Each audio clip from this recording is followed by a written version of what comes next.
I've never loved anyone the way I love JonBenet. It's a tragedy. I hope you believe me. The most famous in America, the unsolved case of JonBenet's abduction and murder. The death of this girl, who had won many times as a regular in beauty contests, attracted a lot of attention. But it wasn't just that. There were many mysteries and inexplicable details in this case. As of December 2019, the truth has not been revealed. She was 6 years old at the time. 23 years have passed since her life was taken, but in January 2019, the hands of the clock that had been stopped for a long time began to move significantly. The JonBenet murder case, February 26, 1996 at 1:00 in the afternoon. JonBenet Patricia Ramsey lived in Boulder, Colorado, United States of America. Her body was found in the basement of her own home at the age of 6, and it was believed she was lured away by someone. A ransom note demanding a large sum of money was delivered to her family. The note said not to contact the police. Contact us between 8 and 10 in the morning. If you contact the police, we will kill your daughter. Prepare the money. At 5:52 a.m., the mother discovered a ransom note and reported her daughter's kidnapping to the police. By 7 a.m., the police had arrived and were taking statements from those involved. In order to confirm whether the girl was in the house, a large search began involving the police and the parents' friends in the house, which had over 15 rooms. At this time, the police tried to talk to the girl's brother, who was 9 at the time, but the father refused. Even after 1 in the afternoon, there was no contact from the criminal, and the search continued into the afternoon, but the girl was not found. At that time, the father checked the basement, which had been forgotten. There was a change there. The girl was quietly lying there in a changed state.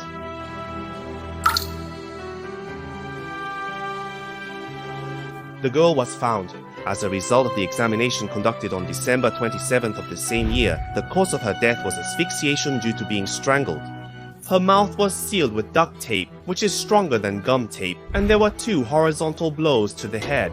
There was a crack on the right side of her skull. Her hands and waist were tied, and there were marks on her neck as if she had been strangled. There were also signs that she had been hit with a stun gun, and a heart mark was drawn on her palm with a red pen. From these conditions, it is impossible to completely deny sexual assault. In her stomach, there was pineapple left over from the day before, which her mother had prepared in the kitchen. When she was found, her parents broke down in tears, hugging her lifeless body and shedding tears. You might feel that if you were in the same situation, you would do the same thing, but this made the subsequent investigation difficult. This becomes a major factor. The preservation of physical evidence that should have been the biggest clue left on her body is not done. Because it was not done, and not only on her body, all over the house where the search was conducted, resulting in a fatal initial investigation error. It turned out to be a fatal mistake. JonBenet. Hello. 1. The family consisted of Father John, Mother Patsy, Brother Burke, and JonBenet. The parents were wealthy, running a computer systems company, and were considered celebrities nationwide. Just a few days before the incident occurred, a party was held to celebrate the company's sales, breaking through $1 billion. Father John was with Patsy. His marriage to Patsy was his second. He had 3 children from his previous wife, but they are excluded from suspicion in this case. Let's skip that part. On December 25th, the day before the incident, the family attended a Christmas party. After the party ended, they were tired and fell asleep. Her father, John, carried JonBenet to her room and put her to bed. The next morning, a tragedy occurred. The first suspects in JonBenet's murder were John and Patsy. The reasons they were suspected are as follows. Used under duress. The paper and pen used were from their own home. The handwriting analysis of this ransom note indicated it was written by a woman with a high level of education. Later, a woman who was the family's exclusive cameraman at the time stated that this handwriting was Patsy's. This cameraman later spoke about John's abnormal love for JonBenet and a past incident where her brother Burke had hit JonBenet with a golf club. Although the perpetrator was allegedly in a hurry, they spent time writing a 3-page ransom note. Despite the snowfall, there was no evidence of an outside intruder in the house. There were no footprints and an odd ransom demand of $118,000 regardless of the name. The amount was a peculiarly specific $118,000, which exactly matched the amount of John's bonus. The injury left on her head was determined to have been caused by a flashlight found in their own home. The garrote thought to have been used to strangle her was also found in their home, and it was determined that her mouth had been taped shut. There were fibers from Patsy's red sweater found on the duct tape that was used to cover her mouth. This could not exclude the chance that the fibers were transferred post-discovery when Patsy reported to the police. The conversation was smooth, as if they had rehearsed beforehand, and it was also written at the end of the ransom note, even though they were supposed to be panicking and making the call. The fact that the cryptic 100 victory was accurately conveyed and there was no sense of urgency. This could be due to the phone operator's perception, so there are parts that can't be said for sure. It seems that they also heard a voice saying, "What should I do next?" after calling the police, and later the voice of a boy moving around. The voice at this time was recorded and subjected to high precision analysis, and it was determined that this voice was that of the older brother Burke. The parents stated in response to the police's questioning that Burke was asleep until the police arrived. If this is true, it creates a contradiction. As a result of these events, the family has come under suspicion not only from the police but also from the media and the public. The police are convinced from these events that the JonBenet case was not a kidnapping for ransom but a staged abduction. The main reason for this belief was that the ransom was too low. Additional information revealed that sexual abuse towards their daughter was a daily occurrence. It seems she was wetting the bed on a daily basis even at the age of 6. This is said to be a behavior to defile oneself to avoid being touched by others from these things. Her parents had been adamantly denying their involvement in her murder, but they learned that they were under suspicion from the police. Their relationship worsened until they refused to cooperate with the police.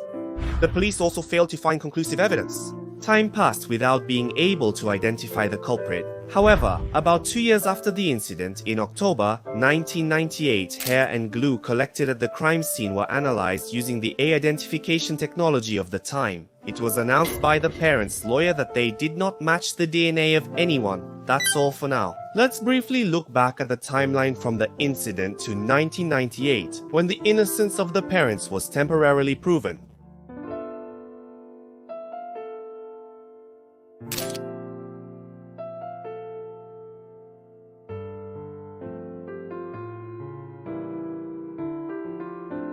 Well, I suppose we've only just begun to delve into the sequence of events up to this point, haven't we? After the parents' innocence was proven, it seems that even more theories have been put forward. Theories exist about an external perpetrator, the brother Burke, and the arrest of a suspect. Let's begin with the external perpetrator theory.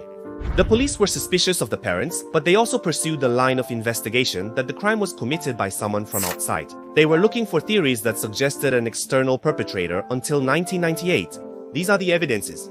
All doors in the house were locked, and it was a secret room. The secret room had 2 windows left open just enough to pass an electrical cord for Christmas lights outside. There was also a door that had its lock disengaged. The basement window where she was found was broken, and there were boot prints beneath it. These things, and the fact that the DNA sample taken did not match anyone in the family, especially, she had signs of being stunned with a stun gun, but it was thought that if it was a family member, there would be no need for that. It was a discovery. From the footprints, it was determined that the boots were made by high-tech. It was probably not a random target, but someone who stepped in with a specific purpose. The police noted signs of sexual assault on her and investigated, assuming the perpetrator had an abnormal affection for children. This was based on evidence, and the investigation began several months after the incident. In fact, Emily, a young girl who was learning to dance in the same dance studio as JonBenet, was sexually assaulted by someone and then abducted. Such an incident has occurred and continues to happen. A man emerges in the investigation, and it turns out to be Michael Helgas, who lived nearby. He was known for his abnormal affection for children, and in his house there was a stun gun made by the high-tech company. A stun gun was also found in his house, but this man attempted suicide the next day and died. In response to police questioning, the family refused to provide his DNA. His body was cremated. Was this man really the perpetrator? In December 2003, a small amount of blood type A was collected from JonBenet's underwear. It was determined that this was a male's blood type A, not belonging to anyone in the family. It was announced that there was no matching sample in the database at that time. Next is the theory that the crime was committed by her brother, Burke. This was 9 years after the incident in June 2005. I was recently appointed as the head of this prefecture. Detective James Scholar said he discovered new facts that contradicted A's statement. The problem is that we are seriously doubting Burke, and here are the reasons for that. There were spider webs left on the inside of the basement window. It's strange that the web remained intact in a place where it would inevitably be disturbed by an intruder from outside. The three-eyed wound that matched the footprints of boots, a member of the external resistance theory, and Burke's toy car rail protrusion part was confirmed from the analysis of the emergency call, and even in the experiment, Bach's voice was confirmed. To Burke, who was in the background during the emergency call, the first time I was asked was actually a year and a half after the incident occurred, and even more so about the motive. Such a consideration is raised. JonBenet woke up in the middle of the night and ate a pineapple in the kitchen. Because of that, Burke became furious and hit her head with a flashlight that was nearby. When her parents found out she had died from the severe blow, they covered up Burke's actions. Many theories are circulating, but they all lack physical evidence. There is still insufficient evidence to charge anyone investigated thus far.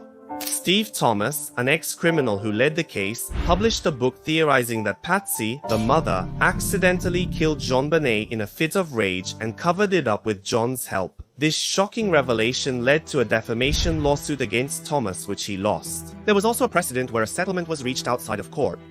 Such a tragedy befalls the family.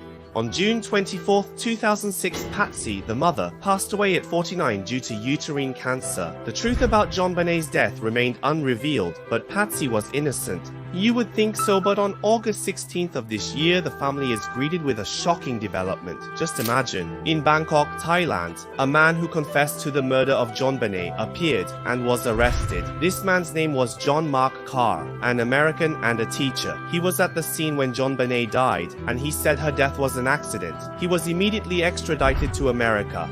Carr's DNA was tested. The results of the test showed that his DNA did not match the DNA found on the girl's underwear. He was released due to lack of evidence. It was thought that the truth of the case would finally come to light, but unfortunately the case once again fell into darkness and was left unresolved. Time passed without the culprit being identified, but there was a significant development. On July 9, 2008, the day of the incident occurred. A letter arrived at the Ramsey family from the Boulder, Colorado police. The contents of the letter expressed how difficult the past days had been for the family. From the results of the new DNA technology, it was determined that no one in the family was involved in the crime. And the family, who had suffered a terrible loss, was promised to be treated as victims of the crime from now on. It was a moment when the suspicion towards the family was cleared. However, unfortunately, the perpetrator has still not been caught, and time keeps passing without change. 20 years after the incident, in September 2016, my brother Burke, who had turned 29, broke his silence and appeared on a talk show where he spoke about the case. He denied his involvement in the incident and speculated about it himself. He concluded that she was killed by a pedophile who spotted her at a beauty contest. This interview attracted a lot of attention, not for the content of the interview with him, but because he was smiling throughout the interview, even when talking about his sister's death. According to those who conducted the interview, he seemed nervous and tense, which is common, and it has been followed up on ever since. The date was January 10th, 2019, 23 years after the incident occurred. Finally, it halted suddenly. The clock's hands started moving noticeably. Currently, a person named Gary Oliver is incarcerated in a Colorado state prison for a child pornography offense. In the letter, he confessed to killing JonBenet and apologized. The friend who had been corresponding with him had suspected his involvement in the case for over a decade and had been consistently contacting and investigating him. Oliver said in the letter, "I have never loved anyone the way I loved John Bean. JonBenet slipped and her head was split in half. I saw her die. It was an accident. Please believe. She says she was different from other children." Regrettably, at this point, why? JonBenet Chan was murdered. It's not said whether Oliver was in the family's house that night, but he's the real culprit, covering up something. The reasons are gradually emerging. Oliver was about 10 blocks from the family's house, which was the scene of the incident at the time. He was living there. When he was arrested for possession of child pornography, it also included photos of JonBenet. It was. The number of trees is more than 365. It is said that when he was arrested, he was writing a poem titled Song to JonBenet, and he was attending a meeting of JonBenet's tea fans. 1996. At that time, a stun gun was found in his home, which was registered on the sex offender list. At this point, these do not confirm his crimes. His handwriting differs from the one on the threatening letter. There are also facts that his A does not match the one found at the scene.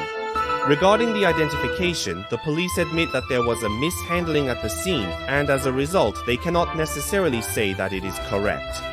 If they admit to the mishandling regarding the identification, it would clear the suspicion towards the family, but it's not necessarily correct, and such doubts have arisen. Regarding this case, whether Oliver was involved or not will be understood soon, if not immediately. He is scheduled to be released on parole in 2020.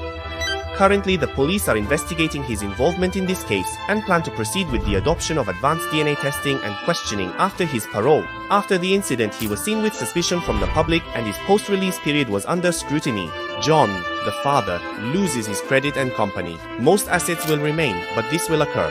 We are continuing to work towards resolving this issue. A long time has passed since the incident, but I feel that a glimmer of hope has finally appeared. Whether Oliver was involved in this case or not, we are waiting for the outcome, so I would like to refrain from speculating at this point. However, if Oliver was falsely confessing like Carl, I would like to present my argument at that time. I hope that John and his mother Patsy can rest easy and wait for future developments. That's all for this time. Thank you very much for watching for a long time. I look forward to seeing you in the next video. Bye bye. Thank you.